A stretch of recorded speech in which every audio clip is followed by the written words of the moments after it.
காளமேகப் புலவரின் இயற்பெயர் வரதன். மேகம் மழை பொழிவது போல கவிதைகளை விரைந்து பாடுவதால் இவர் காளமேகப் புலவர் என்று அழைக்கப்பட்டார். திருவானைக்கா உலா சரஸ்வதி மாலை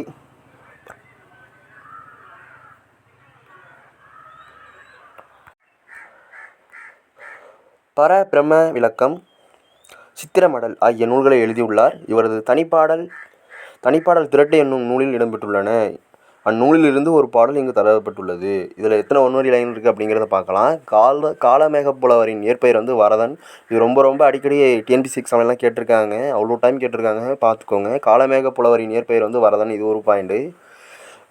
மேகம் மழை பொழிவது போல கவிதைகள் பாடுவதில் வல்லவராக இருந்திருக்காரு. அதனால தான் இவருக்கு காளமேகப் புலவர் அப்படின்னு அழைச்சிருக்காங்க. என்னென்ன நூல் எழுதியிருக்காங்க அப்படின்னு பார்த்தீங்கன்னா,